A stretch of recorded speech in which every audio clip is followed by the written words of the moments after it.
সারাদিনে আপনি কতগুলি ওয়াজ করেছেন, ভালো কথা বলেছেন, নসিহা পেশ করেছেন, এটার হিসাব আপনার কাছে নেই। আপনি মনে করেছেন এগুলি এমনি এমনি। না না, এগুলি সব কিছুর বিনিময় আছে। তো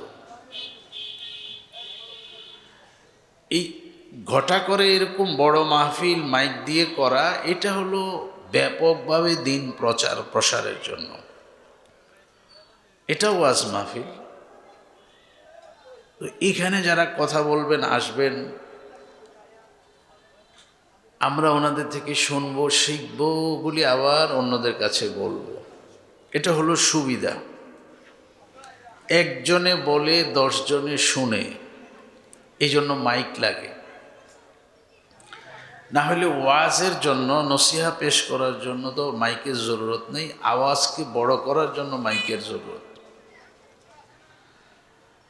এখন ওয়াজ যদি না থাকে, ভালো কথার চর্চা যদি না থাকে, সমাজে বড় ছোট থাকবে না, উঁচা নিচা থাকবে না, সম্মান, ইজ্জত, কদর এগুলি হারিয়ে যাবে।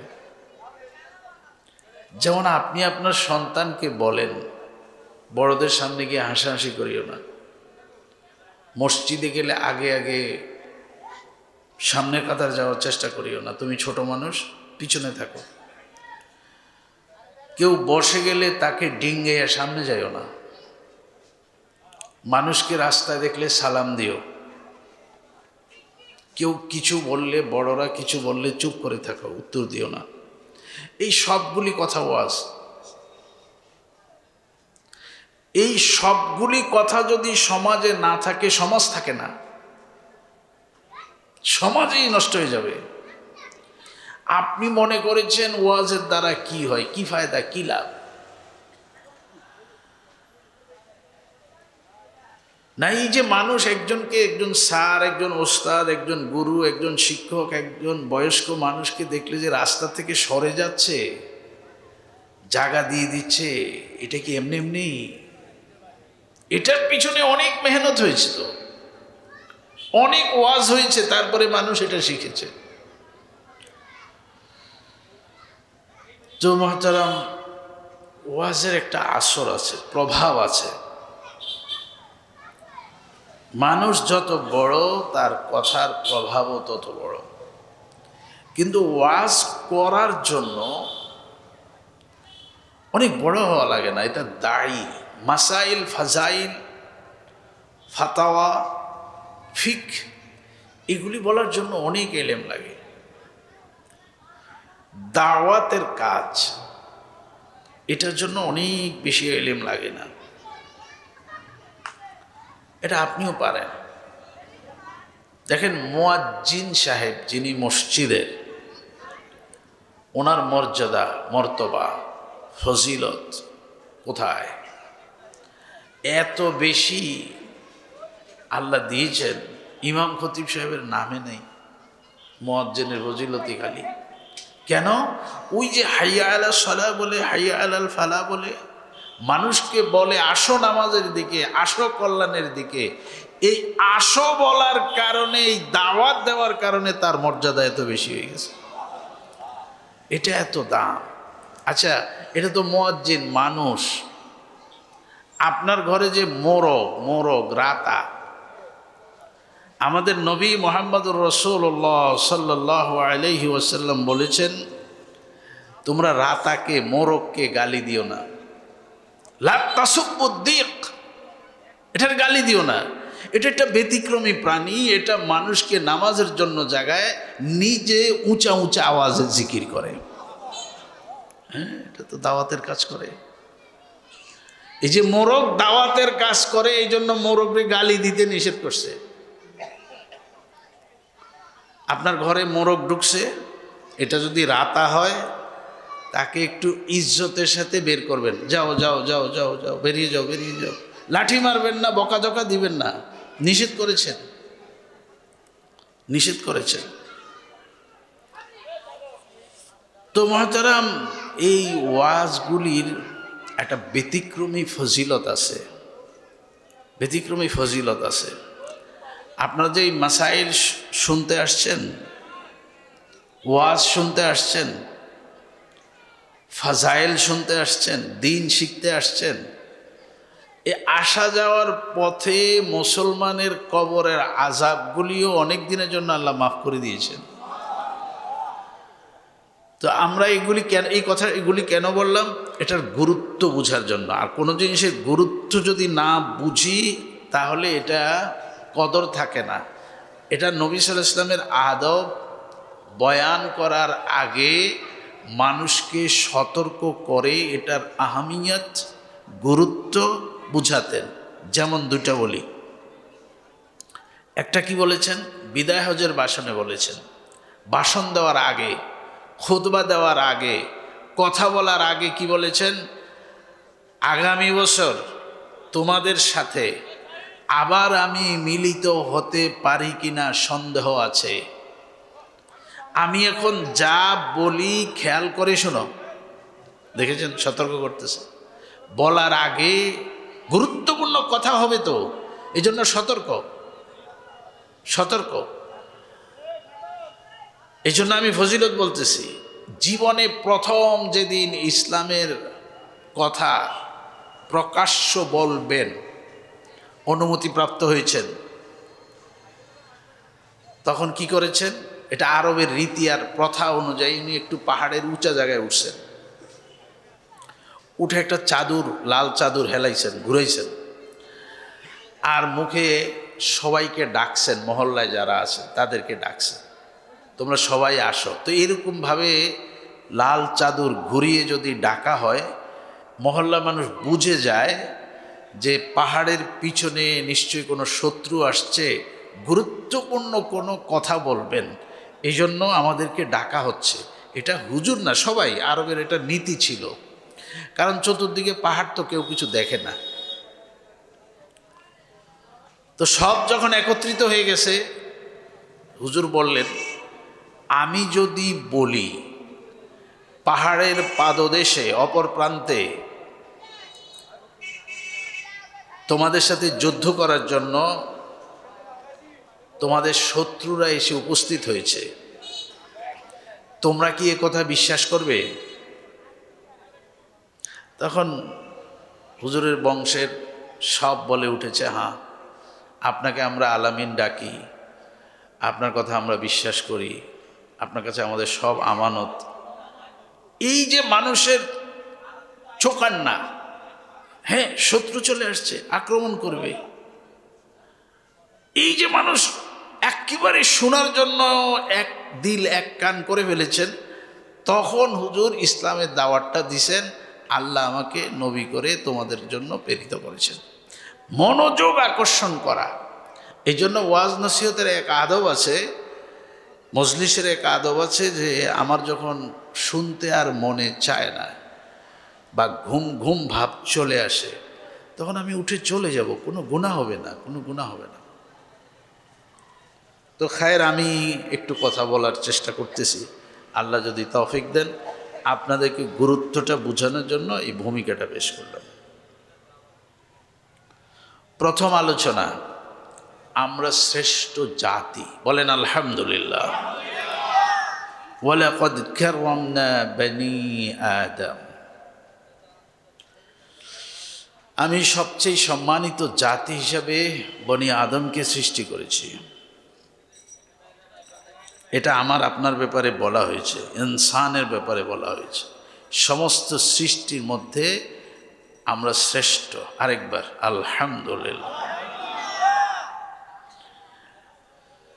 আচ্ছা, আমাদের কাছাকাছি ইবাদতের জন্য আর একটা সম্প্রদায় আছে মাত্র, সেটা হচ্ছে জিন। ফেরেশতা না, ওটা হলো জিন। ফেরেশতা নিয়মিত ইবাদত করে, যাকে যেখানে যেভাবে ইবাদতে লাগায় রাখছেন ওই ফেরেশতা ওইভাবেই ইবাদত করতেছেন। কিন্তু আল্লাহ তাআলা কি বলেছেন? ভিন্নতা দেখেন সৃষ্টির মধ্যে আর আপনার আমার মধ্যে ভিন্নতা।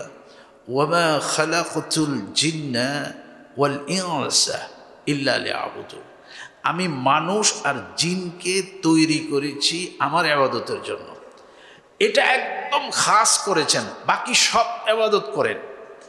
সব ফেরেশতারা তো করতেই আসেন, পশু পাখি গাছগাছাড়া যা আছে সব আল্লাহর ইবাদতে ব্যস্ত আছে। কিন্তু আল্লাহ বলেন এই দুটি সম্প্রদায়কে আমি আমার ইবাদতের জন্য। তার মানে কি, এদের মধ্যে নফস আছে, নফস শাহওয়াত আছে, এরা ইচ্ছা করলে গুনাহ করতে পারে। এরা গুনাহ করে আবার তওবা করতে পারে। তখন হালাতটা এরকম হয় যে তাদের অন্তরে এমন একটা জ্বলন সৃষ্টি হয় যে আল্লাহ আমি এত বড় অপরাধ করেছি, এত বড় মাফ করেছি, এখন আপনি তো আমাকে মাফ না করলে আমার আর কোনো পথ থাকে না। তো সে যে কাকুতিটা করে, মিনতিটা করে আল্লাহর কাছে, যে অসহায়ত্ব ভাবটা তুলে ধরে, আল্লাহর কাছে এটা খুব ভালো লাগে। এটা আর কারো নাই, এই জিন আর ইনসানের আছে। তো জিন আর ইনসানের মধ্যে একটু আবার ব্যবধান আছে। জিন অদৃশ্য, ইনসান দৃশ্যমান। জিন অদৃশ্য আপনার চোখে, অন্যদের চোখে না। অনেক প্রাণীরা জিন দেখে। জিন একটা সম্প্রদায়, এখানে অনেকগুলি নাম আছে, ইবলিস, শয়তান, আজাজিল, মারদুদ, এরপরে খান্নাস, মিনাল খুবুসি ওয়াল খাবায়েস, বিভিন্ন নাম হচ্ছে, পরি, দেও, দানব। এগুলি আলাদা কোনো কিছু না, সবগুলি এক জাতি। তারে দানবে ভাইছে, তারে সার্কাসে ভাইছে, তারে জিনে ভাইছে, তারে ভূতে ভাইছে, যা কইতেছেন একটাই বুঝাইতেছেন। আমরা আবার মনে করি একটা মনে আরেকটা, একটা মনে একটা, এটা মনে আরেকটা, এটা মনে আরেকটা। শয়তান মনে হয় একটা, আজাজিল মনে হয় একটা, ভূত মনে হয় একটা, ফেতনি মনে হয় আরেকটা, পরি মনে হয় আরেকটা। না না না, এগুলি সবই এক জাতি। কিরকম? হিন্দু, বৌদ্ধ, খ্রিস্টান, ইয়াহুদ, নাসারা, মুসলমান, এই যে কতগুলি বলতে আছেন, এগুলি কি ভিন্ন ভিন্ন জাতি না সবটি মানুষ? এই তো বুঝে গেছে। মানুষের মধ্যে যেরকম বিভিন্ন জাত আছে, নাম আছে, ধর্ম আছে, জিনের মধ্যে এরকম আছে। জিনের দৃষ্টিশক্তি অনেক বেশি। জিন মুহূর্তের ভিতরে এক জায়গা থেকে আরেক জায়গায় চলে যায়। দৃষ্টিসীমা তার গতি, কখনো কখনো এক দৃষ্টিতে সে 1000 মাইল দেখে। তখন আপনি মনে করেন জিনে গায়েব জানে। না, গায়েব জানার দরকার নেই, গায়েব জানার দরকার নেই, তার দৃষ্টিশক্তি অনেক বড়, বেশি। আচ্ছা, যে কথাটা বলার জন্য, জিন একটু ভিন্ন, আমি দেখব না, অন্যরা দেখে। জিনকে অস্বীকার করবেন না, অস্বীকার করবেন না। কারণ আল্লাহ তাআলা কোরআনে মাজিদে বলেছেন আমি জিন আর ইনসানকে তৈরি করেছি আমার ইবাদতের জন্য। যদি আপনি এটা অস্বীকার করেন তাহলে কোরআন অস্বীকার হয়ে যায়। অনেক মানুষ জিনকে বিশ্বাস করে না। বিশ্বাস করে না কতগুলি কারণে। একজনকে জিনে ধরেছে, একজন গিয়ে এখানে ধরেছে আর কথা বলা শুরু করেছে। ডাক্তার এসে বলেছে কি হয়েছে কি হয়েছে, ও বলে যে কথাবার্তা বলে না, হা করাইতেছে, হা হয় না। ডাক্তারকে কোরামিন খাওয়ান, কোরামিন খাওয়ান, স্যালাইন লাগান। তো ডাক্তার সাহেবরা একজনে বলতেছে ডাক্তার সাহেব তারে তো জিনে ধরছে মনে হয়। ডাক্তার সাহেব বলে জিন আবার কি জিনিস, জিন আবার কি জিনিস? উনি হয়তো স্ট্রোক করেছে, নাহলে একটা কিছু হয়েছে ওনার, আমরা দেখব, পরীক্ষা করে দেখব। আমি এখানে ডাক্তারের সাথে ভিন্নমত পোষণ করতেছি না, আমি বলতেছি ডাক্তারদের জন্য, সারা পৃথিবী ডাক্তারদের জন্য এটা উচিত অদৃশ্য এই জাতিটাকে বিশ্বাস করা। কেন বলতেছি শোনেন, আজকেও পড়েছি একটা বিজ্ঞানের পাতায়, এলিয়ন, জিন না অন্য কিছু, গবেষণা, গবেষণা। কেন গবেষণা? মহাসমুদ্রের বাঁকে হঠাৎ করে বিশাল বিশাল জাহাজ চলতে পারতেছে না, কে যেন এসে এদিক করে এদিক করে ওদিক করে নাচানাচি করে, এটা করে সেটা করে, কিছু বোঝা যায় না। তো এখন বিজ্ঞানের একটা থিওরি তো তাদের সামনে থাকা লাগবে। আমাদের গতিপথকে রোধ করতেছে কিছু দেখি না, খালি ঝিলিকমিলিক নাচানাচি। কখন দেখি উপরে নাচে, কখন দেখি নিচে নাচে, কখন দেখি নাই, কখন দেখি মানুষ, কখন দেখি আলো। এটা কি? তো বিজ্ঞান কি বলবে? বিজ্ঞান কো এটা এলিয়ন। এলিয়ন তো এলিয়ন কি আবার? এই আর নাই আর নাই আর নাই এলিয়ন, এটা একটা এলিয়ন, বুঝে নাও, এটা এলিয়ন হয়ে গেছে। না ভাই, এভাবে আপনি স্রষ্টার সাথে বিতান্ডা যাবেন না, স্রষ্টার সাথে বিতান্ডা যাবেন না। আপনি আমি মাখলুক, তো আমি খালেকের সৃষ্টি নিয়ে আন্দাজ করতে পারবো না। আচ্ছা, এই যে 2 দিন ধরে ভূকম্পন হচ্ছে, ভূকম্পন হচ্ছে, আচ্ছা কম্পন হচ্ছে হয়তো 1 মিনিট আগে, 10 সেকেন্ড আগে, আমরা কেউ এখনো জানি না, এখনো আবিষ্কারও হয় না, পূর্ব সতর্কতা এখন আবিষ্কার হয় না, সেটা বলতেছি। কিন্তু আপনি জানেন কি, পৃথিবী একটা গ্রহ, পৃথিবী একটা গ্রহ ফুটবলের মতো আছে ঝুলন্ত হাওয়ার উপরে। ওই চাঁদ, ওই মঙ্গল, ওই বুধ, ওই বৃহস্পতি, ওই শুক্র, এরকম পৃথিবী একটা।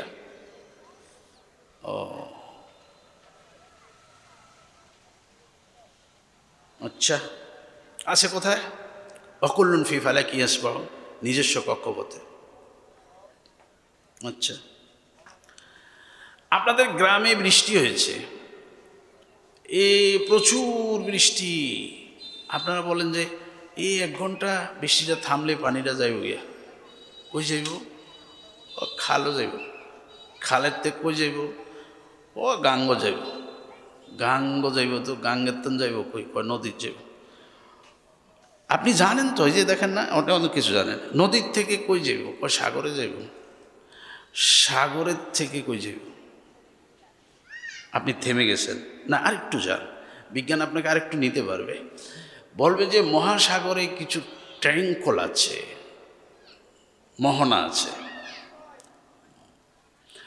বিশাল বিশাল ট্যাঙ্কল মোহনা, পানিগুলি ওখানে ঘুরতে থাকে, চতুর্দিকে মহাসাগরের পানিগুলি আসে আর এখানে ঘুরে। এটার এত গতি আর রেঞ্জ, এটা উপর দিয়ে বিমান গেলে পর্যন্ত টান মারে, অনেক দূরে দিয়ে। আমি যারা মহাসাগরে থাকে 5-6 মাস, এদেরকে জিজ্ঞাসা করেছিলাম। আসলে আমি একটা কথা বলতে গিয়ে কোথায় জানি চলে যাচ্ছি, ঠিক আছে, একটা ফিরে আসবো। আমি এদেরকে জিজ্ঞাসা করেছিলাম যে আপনারা কি ট্যাঙ্কল দেখেন? ট্যাঙ্কলে পড়েন? এই মোহনার ভিতরে পড়ে যান? বলে যে হাই, কি বলেন, আমাদের ম্যাপ আছে না, আমরা কোথায় কোথায় ট্যাঙ্কল আছে এটা দেখেই তো চলতে হয়, না তো ওটা খাইয়ে ফেলবে আমাদের, মুহূর্তের ভিতরে শেষ হয়ে যাবে। পৃথিবীর মধ্যে একটা বড় ট্যাঙ্কলের নাম হচ্ছে বারমুডা ট্যাঙ্কল।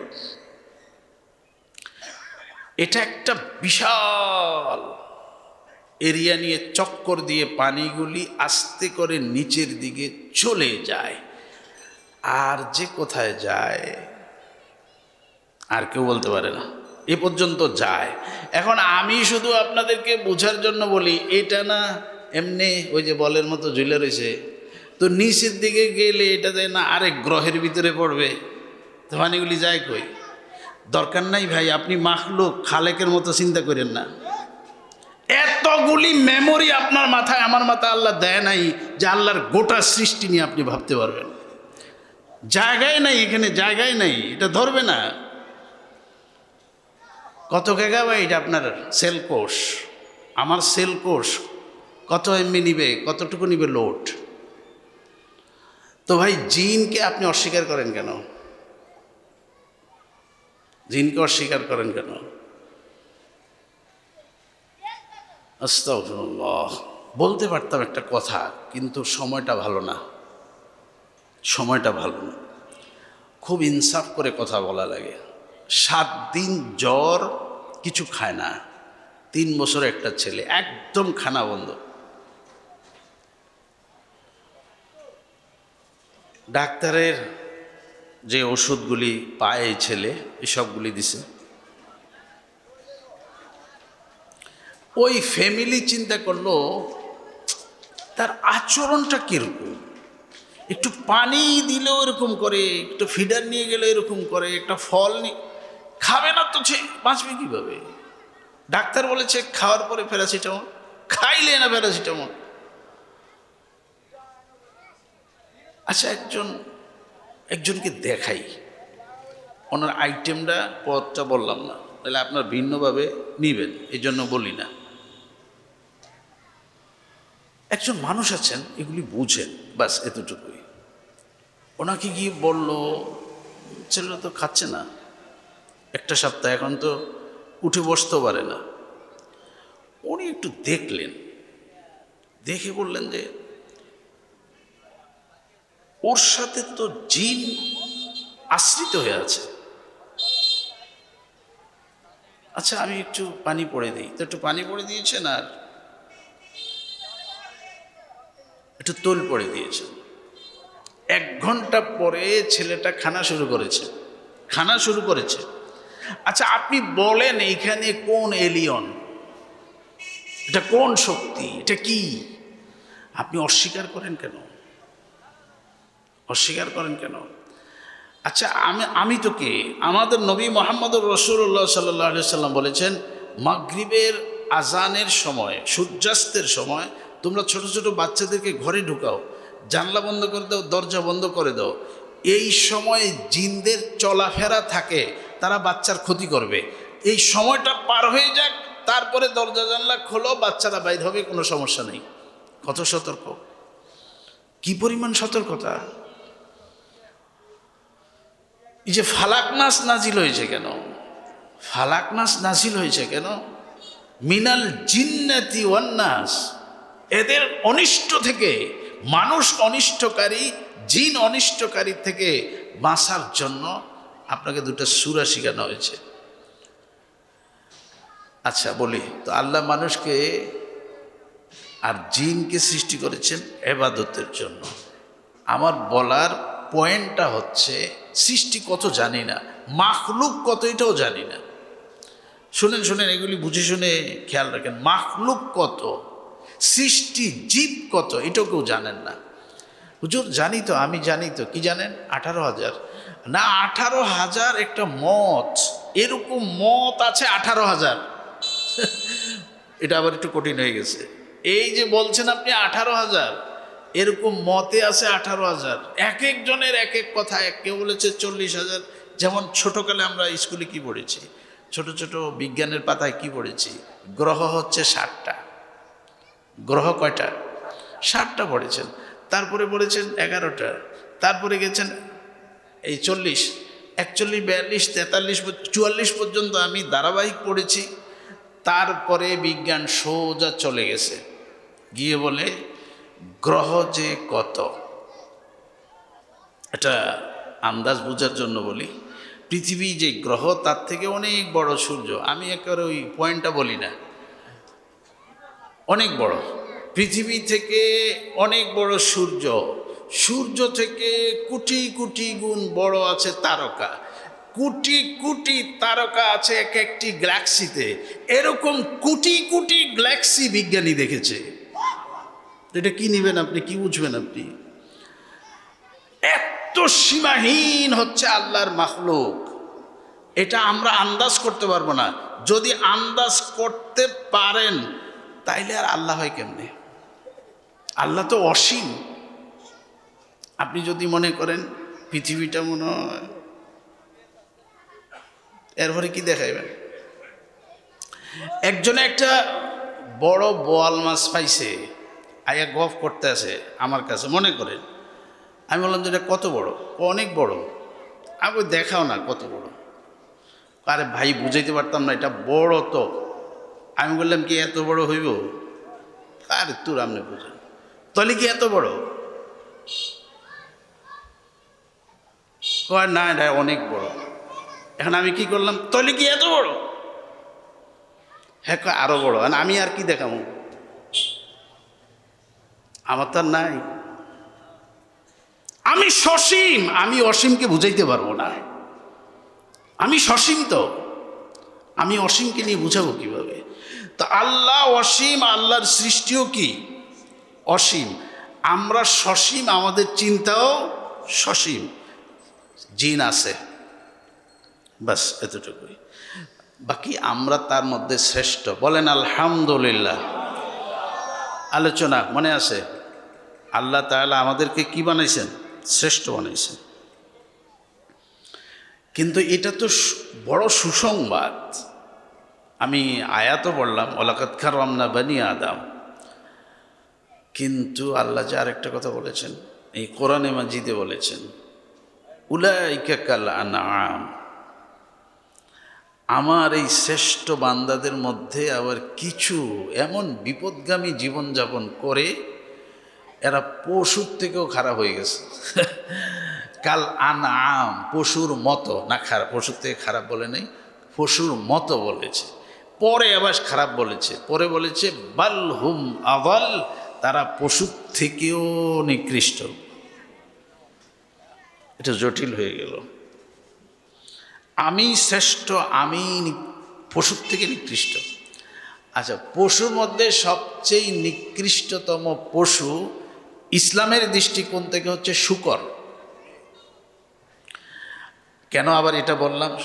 এটা বললাম অনেক ধর্মে শূকর পবিত্র, এই জন্য বললাম ইসলামের দৃষ্টিতে শূকর হচ্ছে সবচেয়ে নাপাক, এটাকে নাজাসাতুল আইন বলা হয়, সব কিছু নাপাক।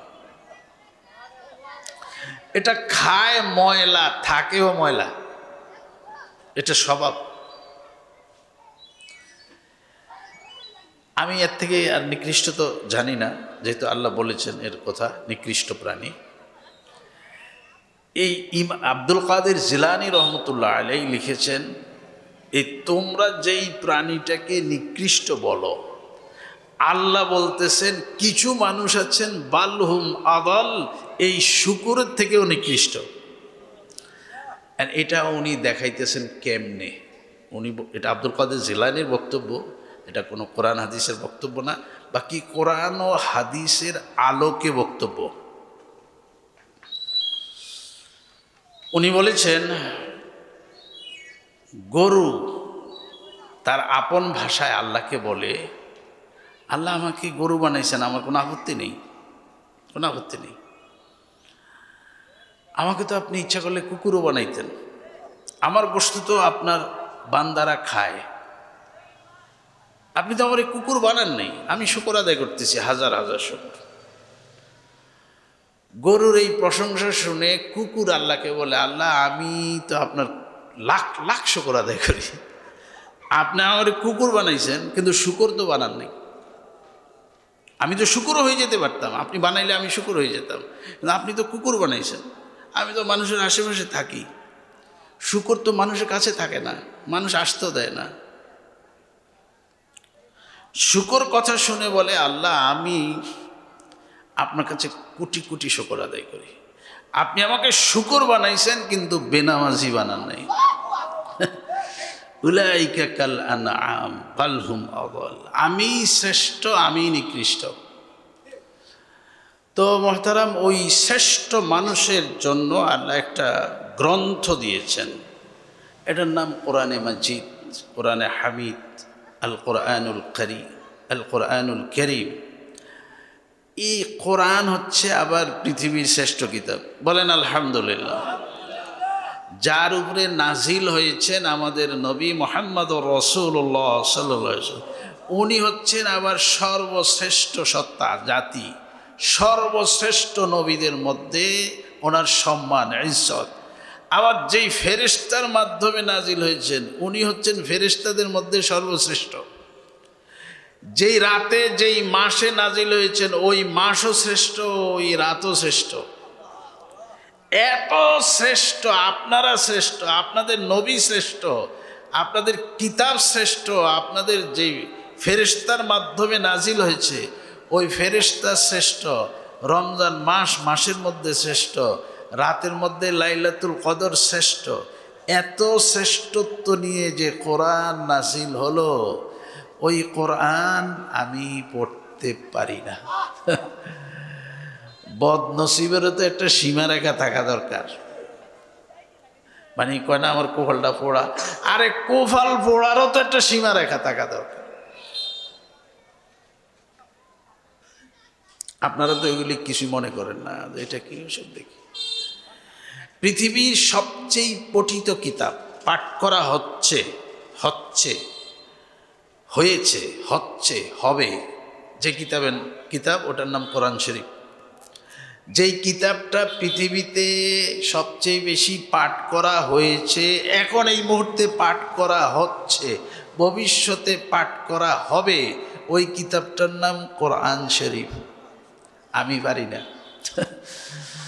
আমি পারি না। মানে অনুশোচনা কেন নাই আমার মধ্যে? একটা অনুশোচনা থাকলে তো অনেক সময় কাজে লাগে। দেখেন, অনুশোচনা থাকলে কিন্তু কাজে লাগে। আল্লাহ কিন্তু মানুষের এই অনুভূতিগুলির দিকে খেয়াল করেন। ওই যে একটা প্রসিদ্ধ ঘটনা শুনেছেন, একজনে পড়তে পারেন না, কিন্তু ধরে ধরে হাত টানে আর বলে যে এটা তো আমার আল্লাহর কিতাব, এটা তো আমার আল্লাহর কিতাব, এটা তো আমার, ব্যাস এই উসিলা নাজাত দিয়ে দিছে। এই জন্য প্রেরণা তো খুব দামি জিনিস। আফসুসও লাগে, আফসুস লাগে, আরে আমি পড়তে পারলাম না, আরে এখনো ভালো করে পড়তে পারি না, এই আফসোস থাকা। একজন না, এখন না ঘড়ি আছে, মাইক আছে, একটা সময় তো গেছে ছিল না, তো মানুষজন আসতেন, বসে থাকতেন, নামাজ যখন বুঝতেন যে সবাই চলে আসছে তখন দাঁড়াইতেন। তো একজন মুসল্লি নিয়মিত আসেন, জামাতে নামাজ পড়েন, জামাত মিস করেন না, খুব খেয়ালের সাথে। কোনো একটা কারণে আজকে আসতে পারেন নাই, মনে করেন এখানে আসছেন, আশা করে দেখে আপনারা বাইরে হয়ে যাইতেছেন নামাজ পড়ে।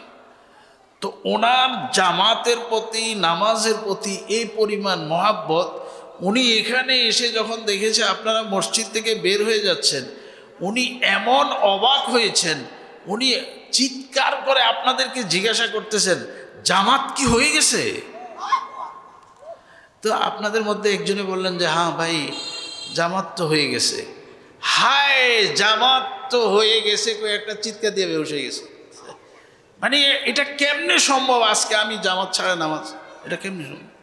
হায় হায়, নামাজ তো হয়ে গেছে, কই পড়ে গেছে? মসজিদের তো একজন সাহেবে কাশফ ওলি বের হচ্ছেন, মানে যিনি আল্লাহ ওনাকে চোখের মধ্যে কিছু জিতি দান করেছেন, আলো দান করেছেন, উনি দুনিয়ার আমাদের মতো কিছু দেখার থেকে আরেকটু বেশি দেখেন।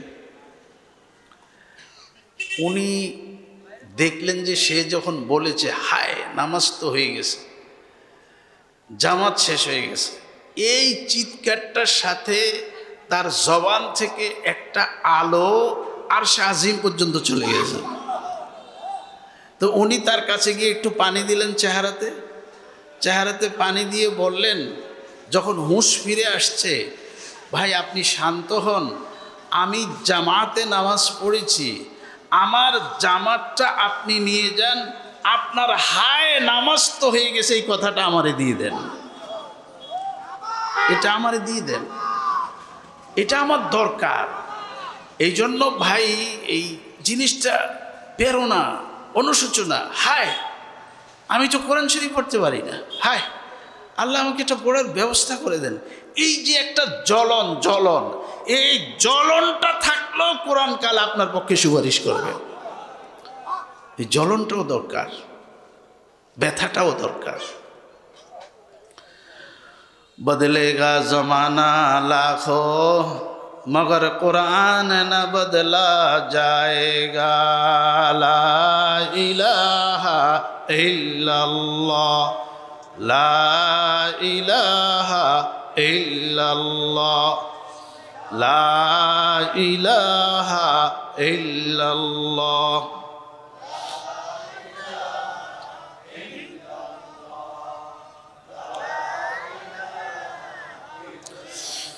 লা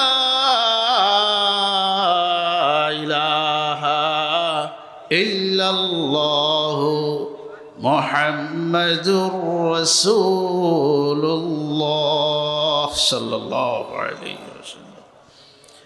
কোরআন আমার পক্ষে সুপারিশ করবে, এটা বিশাল বিশাল সম্ভব। দুনিয়া দুনিয়া দুনিয়া কোরআন তিলাওয়াত, সূরা ফাতিহা তিলাওয়াত, সূরা ইয়াসিন তিলাওয়াত, এটা যে আমাকে কত মুসিবত থেকে হেফাজত করে, এই দুনিয়াটা ভোগ করেই তো আমি শেষ করতে পারি না, আখেরাতটা তো হলো পরে। আমি দুনিয়াটাই তো নিয়ে পারলাম না। আমি আপনাকে বলি শোনেন, এটা রুকিয়া কিতাব। এই কিতাবের মধ্যে ঝাড়ফু সংক্রান্ত যে সমস্ত হাদিসগুলি আছে এগুলি নিয়ে আসা হয়েছে। এখানে একটা ঘটনা নিয়ে আসছেন। ইসলামের প্রথম জমানায় মাত্র কিছু মানুষ মুসলমান হয়েছেন। ওনারা আল্লাহ রসুল কোথায় এক জায়গায় পাঠাইছেন সাল্লাল্লাহু আলাইহি ওয়াসাল্লাম। তো এক জায়গায় রাত হয়ে গেছে, তাঁবু করেছেন, আজকে এখানে থাকবেন, কিছু মানুষের বসতি আছে এখানে, আবার মরুভূমি অনেক পাড়ি দিতে হবে, তো এখানে যেহেতু মানুষজন আছে রাতটা এখানে থাকি, তাঁবু ফেলাইছেন। তো আগেই বলেছেন, দেখো এখানে আগুন পানি দরকার হইতে পারে, আমরা এখানে থাকলে মহল্লার মানুষের কাছে একটু যোগাযোগ করো, আমাদের কিছু দরকার হলে ওনারা আমাদেরকে সাহায্য করবে কিনা, দিবে কিনা। তো ওনারা কেমনে কেমনে জেনে গেছেন যে মক্কা একজন নবীর আবির্ভাব হয়েছে, ওনারা তার অনুসারী, এই জন্য বলেছেন না, আমরা আপনাদেরকে কোনো সাহায্য করতে পারবো না, আমাদের একটা ভিন্নতা আছে, আপনাদের মধ্যে একটা ভিন্নতা আছে। আচ্ছা ঠিক আছে। তো আমির সাহেব যিনি দলীয় প্রধান, উনি বলেছেন ঠিক আছে, তাবু যখন টানিয়ে ফেলেছ থাক, উঠানোর দরকার নেই, রাতটা আমরা কোনো রকম পার করে দিই।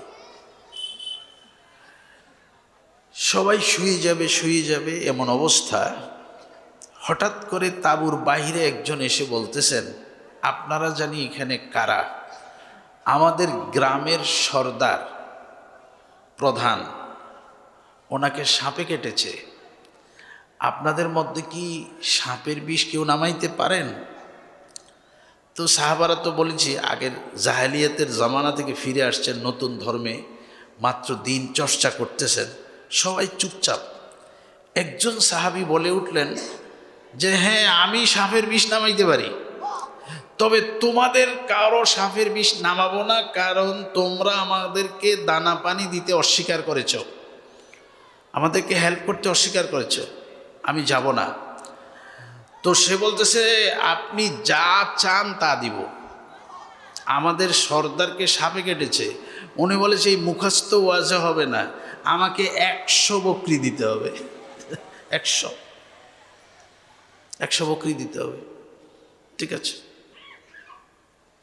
উনি গেলেন যেই কথাটা বোঝানোর জন্য, গিয়ে দেখেন যে পড়ে আছে বেহুশ। উনি মাথার পাশে গিয়ে একদম সহজ আলহামদুলিল্লাহ সূরা পড়া শুরু করেছেন।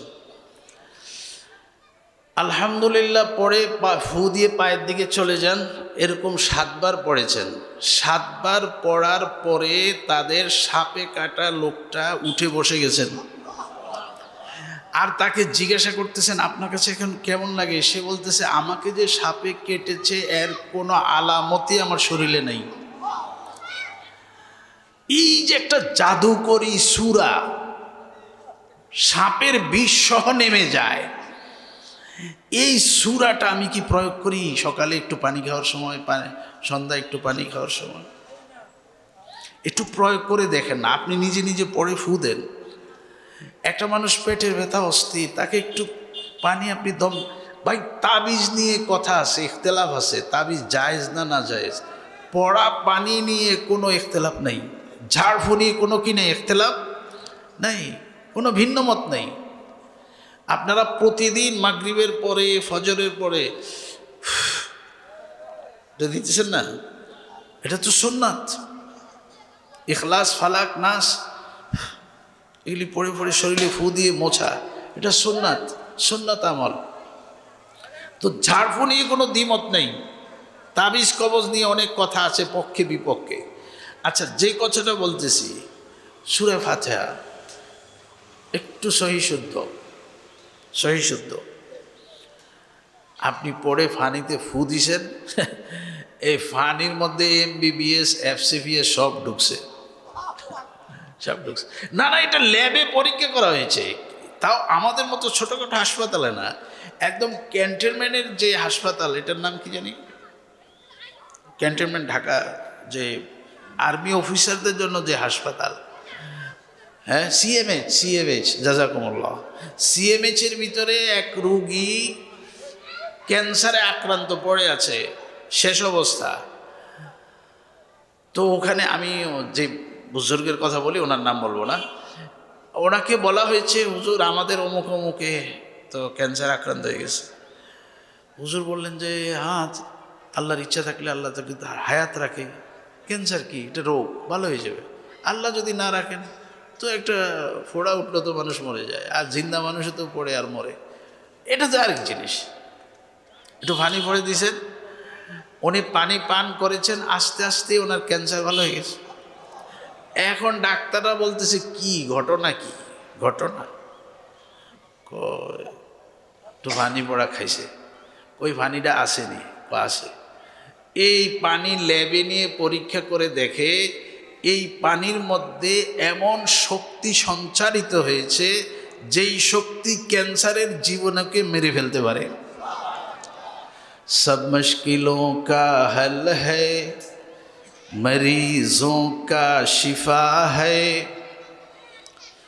दरियाए रहमत हक कुजू में भर दिया है। মহা একটা সমুদ্রকে আল্লাহ একটা লোটার বদনার ভিতরে ঢুকাইছেন, এটার নাম হচ্ছে সূরা ফাতিহা। হ্যাঁ, এটার নাম সূরা ফাতিহা। একটা লোক রাত্রে 12টায় পেট ব্যথায় গড়াগড়ি করতেছে, আপনি আর ওই লোক দুইজন, আর কেউ নেই। ফোন করেছেন অ্যাম্বুলেন্স, ডাক্তারের কাছে নিয়ে যাবেন। অ্যাম্বুলেন্স বলতেছে আমি তো ঢাকা আসছি সকালে, আসতে 2 ঘন্টা লাগবে। আবার ফোন করেছেন আপনার পরিচিত এক ডাক্তারের কাছে, ডাক্তার সাহেব বলেছে রাত 12টা আমি বাইর হই না। চিন্তা করলেন এরকম পেট ব্যথা তো দেখি না, এটা কি, না কোনো অন্য কিছু, ওই যে একটু আগে বলেছি, না কোনো অন্য কিছু। আচ্ছা একটু ইমাম সাহেবরে, মুয়াজ্জিন সাহেবরে ফোন দিয়ে দেখি। ওনাদের ফোন সাইলেন্ট করা, ওনারা ফোন ধরেন না। আপনি একটু বেচাইন হয়ে গেছেন, পেরেশানি, কোন দিকে যাবেন? একটা সহজ বুদ্ধি শুনেন, ওয়াস্তাঈনু বিসসবরি ওয়াসসালাহ। আল্লাহ সাহায্যটা যদি তাৎক্ষণিক নিতে চান, 2টা কাজ করেন। প্রথম হলো সবর। এই চিল্লাচিল্লি কী লাভ হবে, কী লাভ হবে? এই যে আজকে পড়েছি একটা আর্টিকেল, এক ভাই বলতেছেন যে ভূমিকম্পের এই সময়টা থাকে মাত্র 40 সেকেন্ড। আমাদেরটা তো কম ছিল, সর্বোচ্চ হলো 40 সেকেন্ড হয়। তো 40 সেকেন্ডে একটা মানুষ কি করতে পারবে? কি 3 তলার তন, 4 তলার তন, 10 তলার তন নাই, আপনি মাঠে যাইতে পারবেন 40 সেকেন্ডে? তো দৌড়াদৌড়ি করে লাভটা হইব কি কর? দৌড়াদৌড়ি করে লাভটা হইব কি? এটা মাত্র 40 সেকেন্ড। তো যেখানে আছেন ওখানে একটু স্রষ্টাকে স্মরণ করেন, উনি ছাড়া এখন আপনাকে আর বাঁচানোর কেউ নেই। আর কিছু অবলম্বন এটা বলে আর কি, তারপরও একটু টেবিলের নিচে, একটু শক্ত জায়গা, একটু পিলারের নিচে, হাইগুলি হইতে পারে। তো 40 সেকেন্ডে এটা বুঝতে বুঝতেই তো আপনি যেখানে ছিলেন এখানেই থাকবেন। এটা কি, না আমার মাথা ঘুরায়, না কোনো হাই প্রেশার, না কোনো কি হইলো, এটা যে লড়ে চড়ে, ও এটা বুঝতে বুঝতে তো 40 সেকেন্ড শেষ হয়ে গেছে। দৌড় দিবেন কোন সময়? দৌড়ানোর টাইম নেই। তো যেটা, এটা বোঝার জিনিস। আল্লাহ তাআলা এই সবরের কথা বলেছেন কেন? সবর, আগে সবর করো, একটু একটু একটু ওয়েট করো না, কি হবে হবে তো একটা কিছু, একটু ওয়েট করো। আচ্ছা ঠিক আছে, ওয়েট করলাম, এবার 2 রাকাত নামাজ পড়ো। এবার 2 রাকাত নামাজ পড়ো, এবার দেখো তোমার জন্য আল্লাহ কিভাবে রাস্তা খোলে। ওমান ইয়াত্তাকিল্লাহা ইয়াজআল লাহু মাখরাজা, ওয়ায়ারযুকুহু মিন হাইসু লা ইয়াহতাসিব। এমন রাস্তা খুলবে এই মুসিবত থেকে বের হওয়ার, যেটা তুমি আন্দাজও করো নাই, আন্দাজও করো নেই। একজনে ফোন দিয়ে বলতেছে আপনার বাড়িতে নাকি কে অসুস্থ, আপনি নাকি ডাক্তার খুঁজতেছেন, আমাকে অমুকে ফোন করলো, আচ্ছা আপনার ফেরেশানির দরকার নাই, আমি আসতেছি। হ্যাঁ, এটা আন্দাজও ছিল না, তোমার আন্দাজ ছিল না, হঠাৎ করে চলে আসছে একজন। আচ্ছা, এর ভিতরে আপনি ওই কাজটা করেন, 7 বার আলহামদুলিল্লাহ সূরা পড়েন, বিসমিল্লাহির রহমানির রহিম আলহামদুলিল্লাহি রাব্বিল, যদি পারেন এইভাবে বিসমিল্লাহ আলহামদুলিল্লাহ মিলাইয়া, আর না হলে কোনো সমস্যা নেই, আলাদা আলাদা হোক। আপনি আলহামদুলিল্লাহ সূরা 7 বার পড়ে একটু পানিতে ফু দেন, এই যে ব্যথায়, পেট ব্যথায় গড়াগড়ি করতেছে, ওরে বলেন ভাই একটু মুখে দাও, একটু দাও। ও তো আর আপনার কথা শোনার মতো পরিস্থিতিতে নাই, একটু জোর করে তার মুখে দেন। যদি খাওয়ার মতো কোনো পরিবেশ না থাকে, তাহলে আপনি আলহামদুলিল্লাহ সূরা পড়ে তার উপর দম করেন, এরকম করেন, দেখবেন আলহামদুলিল্লাহ মুহূর্তের ভিতরে একটা শান্তিদায়ক পরিবেশ তৈরি হবে, লোকটা একটু হালকা হবে, আপনার আশপাশের লোকজনও আসতেছে, আস্তে আস্তে আস্তে আস্তে একটা পরিস্থিতি হয়েছে যেটাতে আপনি এখন শান্ত হয়ে গেছেন, তার চিকিৎসা পদ্ধতি সব আপনার ঘরে চলে আসছে। তো মহতারাম, সবরও লাগবে, নামাজও লাগবে, সূরা কেরাত পড়ে ফু দেওয়া লাগবে, খুব সহজ। আমি চিকিৎসাটার মূল চিকিৎসাটা বলি।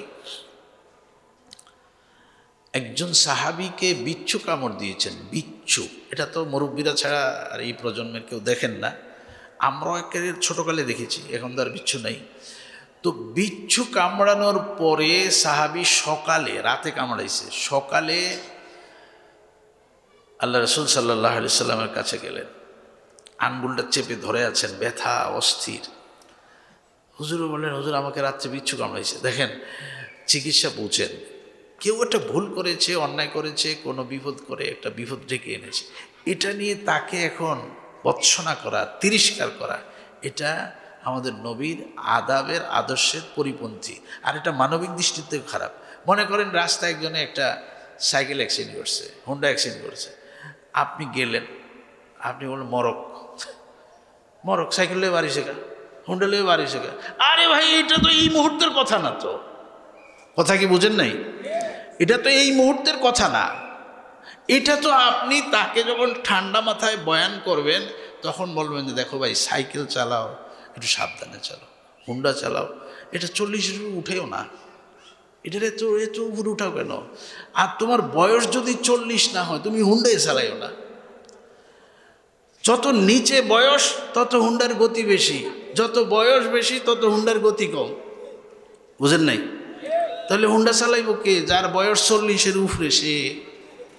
এটা আপনি ওয়াজ করবেন ওয়াজের টাইমে না, এখন রাস্তা বেড়ায় হুন্ডার সব পড়ে রক্তাক্ত হয়ে গেছে, আপনি বিস্মরক, হুন্ডালে বাড়ি শেখা, এটা না, এটা আদব না, এটা নিয়ম না। আমাদের নবীকে সাপে বিচ্ছু কামড়াইছে, সাহাবী আসছে, একটা মূল কথা বলে দিতে পারতেন, যেটা উনি অনেক পরে বলেছেন। হুজুর তার হাতটা নিয়ে নিলেন, ইখলাস, ফালাক, নাস পরে ফু দিলেন। আরেক সাহাবীকে বললেন একটু জারিরা নিয়ে আসো, চিরতা। তো সাহাবী দৌড়ে গেলেন চিরতা আনার জন্য। হুজুর আরও কিছু দোয়া পড়লেন, আল্লাহুম্মা মুসাগির আল কবির ও মুকাব্বির আস সগীর সগীর মাবি। জারিরা নিয়ে আসছে সাহাবা, এটাকে নরম করলেন, নরম করলে আক্রান্ত স্থানে প্রলেপ দিলেন। হুজুরের ফুয়ের সাথেই তো সব শেষ হয়ে গেছে, বুঝছেন না? তারপরও আমাদেরকে তো পুরোটা শিখাইতে হবে না, যে প্যারাসিটামল খাইছো জ্বর ভালো হয়ে গেছে, না আল্লাহ ভালো করলে ভালো হবে, প্যারাসিটামল খাও, আল্লাহর কাছে সাহায্য চাও, ওই দুইটা শিখাইতে হবে। তো এই জন্য ওষুধের লেগে পাঠাইছে, আবার নিজে ফু দিছে। এখন ঔষধের প্রলেপ দিয়ে যখন সাহাবী ঠান্ডা হয়ে গেছে, কোনো ব্যথা বেদনা নাই, তখন মূল কথাটা ওয়াজটা করতেছে। আমরা তো প্রথমে ওয়াজ করি, রাসূল চিকিৎসার পরে ওয়াজ করেছে, বলতেছে তুমি যদি রাতে ঘুমানোর পূর্বে পড়তে বলতে আউযু বিকালিমাতিল্লাহি তাম্মাতি মিন শাররি মা খালাক 3 বার, তোমাকে বিচ্ছু কামড়ানোর সাহস পেত না। ওয়াজটা কোন সময় করা লাগছে? ওয়াজের টাইম আছে তো, আন্দাজে টাইমে তো ওয়াজ হবে না। তো মোহতারাম, আপনি ইখলাস, ফালাক, নাস, আউযু বিকালিমাতিল্লাহি তাম্মাতি মিন শাররি মা খালাক, এগুলি পড়ে বাচ্চাদের উপরে, নিজের উপরে তো দম করা লাগবে। ডিফেন্স, একটা হলো অদৃশ্য ডিফেন্স লাগবে, আর একটা হলো দৃশ্যমান ডিফেন্স লাগবে। কারণ আছে, কারণ হলো ওই যে জিনের মধ্যে যেটা অভিশপ্ত, এরই জটিল একটা কথা রয়ে গেছে, তখন বলিনি। জিনের মধ্যে যেটা অভিশপ্ত, এ আপনার জন্য ক্ষতিকর। সব জিন খারাপ না, ফাইকারি গালাগালি করা ঠিক না। এই যে এখন কথা বলতেছি, হাওয়ায় ভাষা জিন আছেন এখানে সেখানে, ফাইকারি জিনদেরকে, জিন জাতিকে খারাপ বলবেন না। একজনের দোষ করলে সবাইকে গালি দেওয়া যেরকম ঠিক না, এরকম ঠিক না।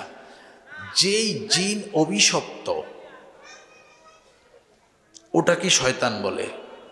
কিন্তু আমাদের নবী মুহাম্মদুর রাসূলুল্লাহ সাল্লাল্লাহু আলাইহি সাল্লামের হাতে অসংখ্য জিন ইসলাম গ্রহণ করেছেন, বায়াত হয়েছেন, জিকির আজগার করেছেন, আলেম হয়েছেন। আর বাকি ঘটনা তো আমি অনেকগুলি বলতে পারি, আপনারা এই জমানায় বলেছি না, এগুলি অনেক কথা বলা নিষেধ, বলি না। আরও দেখেন না কেমনে রয়েছে চতুর্দিক থেকে জমানায়। ঘরের ভিতরে কথা বলা যায় না, আর বাইরে কথা বলবো কিভাবে? না হলে আমি তো উজানির থেকে আসছি, আমি উজানির জিনের 3টা ঘটনা ঘটাইতে পারতাম, এমন 3টা ঘটনা শোনাইতে পারতাম যে চাক্ষুষ ওদের সাথে কি কথা হয়। একটা দৃশ্য আপনারা দেখে আসবেন, এই উজানির কারি ইব্রাহিম সাহেব রহমতুল্লাহ আলাইহির যে কবরস্থানটা, এখানে কোনো লাইট নেই, না মাহফিলের সময়, না এখন নাই, এটা অন্ধকার। তো আমাকে এসে, আমি তো যেহেতু এখন থাকি মাদ্রাসায়, তো আমাকে, হুজুর এখানে আমরা হাঁটতে একটু জিয়ারতে যাই, একটু সমস্যা হয়, তা আপনি রাত্রে যাওয়ার দরকার কি, দিনে করলে হয় না? ও রাত্রে কি নিষেধ নেই? আমি না রাত্রে নিষেধ না, দরকারটা কি আপনার? সাহস না থাকলে না যাও, কয়েকটা লাইট দিলে আপনার সমস্যা কি? তা আমি বললাম লাইট দিলে তো ভাঙ্গে লাই, লাইট দিলে তো নাই। তো নাই কেন? জিনে ধরছে ছাত্র একটারে, কিরে তোরা লাইট ভাঙ্গস, কি সমস্যা কি? আমরা রাত্রে জিয়ারত করতে আসি, লাইট থাকলে আমাদের একটু সমস্যা হয়। আছে তো, মুসলমান জিন আছে তো। তা আমি বলতেছি জিন সব খারাপ না, যেটা অভিশপ্ত, এটা আপনার বিরুদ্ধে একেবারে ঘোষণা দিয়ে আল্লাহ থেকে শক্তি নিয়ে বলেছে, আমি মানুষকে ক্ষতি করব, আদামের জাতিকে আমি ক্ষতি করব। তো একটা হলো, এটা হলো অদৃশ্য আপনার একটা শত্রু। এই শত্রুর থেকে একটা অদৃশ্য ডিফেন্স লাগবে, না হলে বাঁচতে পারতেন না। মানে আল্লাহ যতদিন বাঁচায় তো বাঁচবেন, কিন্তু অনেক বিপদে পড়ে যাবেন। এই জন্য একটা আমলের কথা বলি। একটা তো বললাম ফালাক নাস সকাল বিকাল পড়া, আরেকটা শত্রু আছে আমার নফস, এই আলোচনা তো আর করলাম না। তো দুইটাই অদৃশ্য, একটা হলো নফস, একটা হলো শয়তান। আর এমনি তো সাপ, বিচ্ছু, মানুষ, কত শত্রু আছে, সেটা দৃশ্যমান। শয়তান আপনাকে যেই সময়গুলিতে বেশি ধোঁকা দেয়, আক্রমণ করে, ক্ষতি করে, শুনেন, ধোঁকা মানে গুনাহ করায় না, ধোঁকা মানে অনেক রকমের বিপদ, শারীরিক ক্ষতিও করে, আপনাকে অনেক অসুস্থ করে ফেলে। এর মধ্যে উল্লেখযোগ্য 2টা সময় হচ্ছে, একটা হচ্ছে ঘুম, আর একটা হচ্ছে যখন আপনি বাথরুমে যান।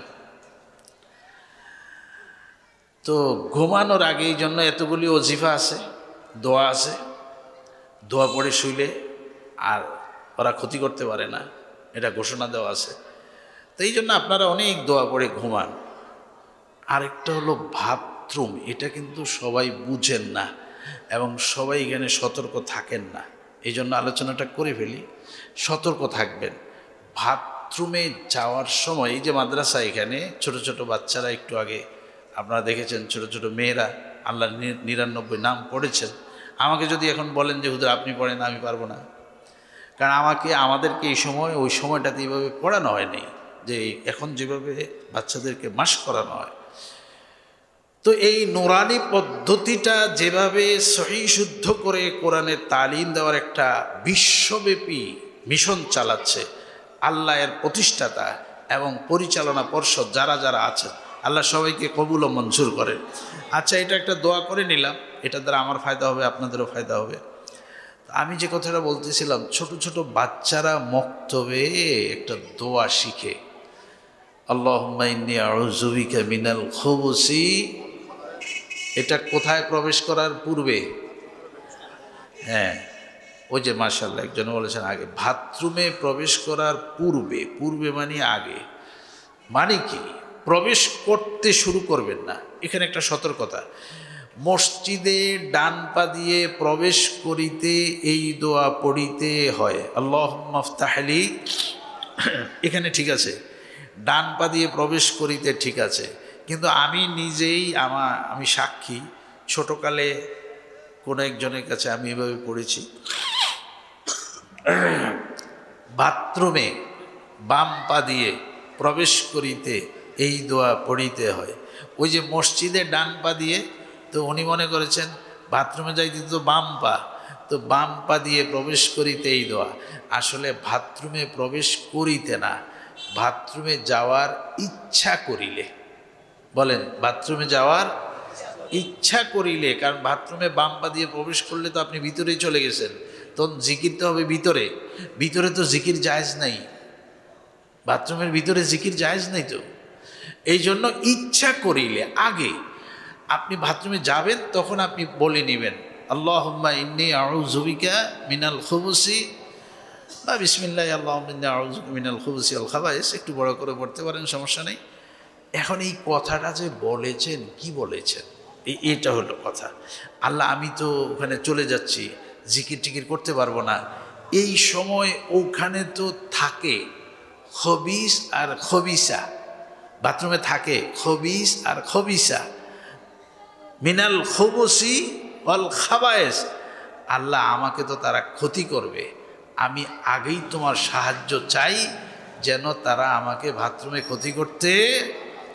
এই জন্য পুরুষ বাথরুমে যাবে, মাথায় টুপি, টুপির পরে যদি পারেন টাওয়াল, যাওয়ার আগে ডিফেন্স, অদৃশ্য ডিফেন্স, আল্লাহুম্মা ইন্নী আউযু বিকা মিনাল খুবুসি ওয়াল খাবায়েস, এটা বলে যাবেন। আর দৃশ্যমান ডিফেন্স, মাথায় টুপি, উপরে টাওয়াল বা চাদর গামছা, আর পায়ে স্যান্ডেল। স্যান্ডেল বাহিরেরটা নেওয়ার দরকার নেই, ভিতরের জন্য স্যান্ডেল রাখবেন। বিজ্ঞানের এই উৎকর্ষতার জমানায় এই প্রতিটি সুন্নতের হিকমত আলহামদুলিল্লাহ আমি বলি। আজকে শুধু এখানে আমি শেষ করে দিব কথা। এই অদৃশ্য শক্তির দুই সময়ে মানুষকে ধোঁকা দেয়, এই জন্য সতর্ক থাকবো। বাথরুমে মহিলারা যখন যাবেন, আপনারা মাথায় ভালো করে আঁচল বা ওড়না ভালো করে দিয়ে যাবেন, এই দোয়া পড়ে যাবেন, না হলে অনেক ক্ষতি হয়ে যাবে। বাথরুমকে সবসময় পরিচ্ছন্ন রাখবেন, পরিষ্কার রাখবেন, বাথরুমের দুর্গন্ধ যেন না হয়, এদিকেও সতর্ক থাকবেন। বাথরুমে প্রয়োজনে একজাস্ট ফ্যান লাগাবেন।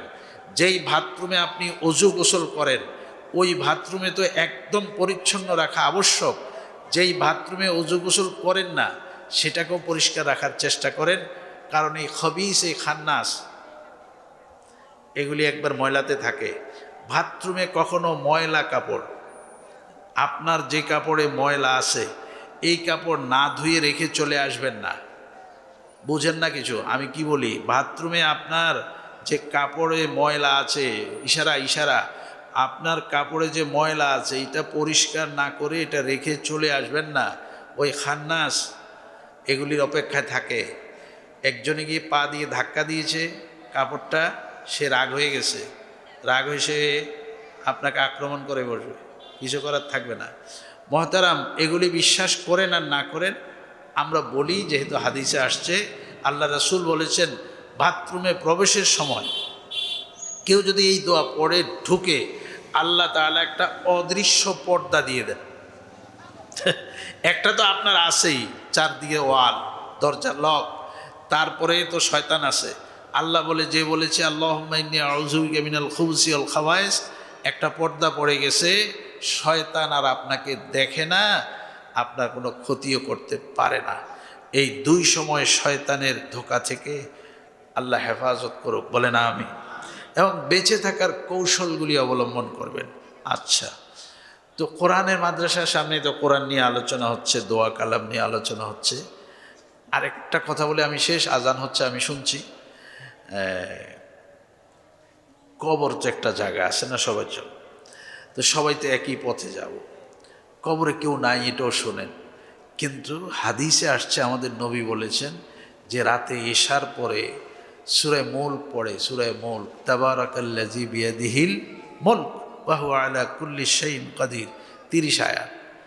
কোরআন শরীফ তার কবরে বন্ধু হয়ে যাবে, বন্ধু সাথী হয়ে যাবে, ফেরেশতাদের সাথে যুদ্ধ করবে, আল্লাহর সাথে মামলা মোকদ্দমা করে আপনাকে জান্নাতে দেওয়া পর্যন্ত সে আপনার সাথে থাকবে।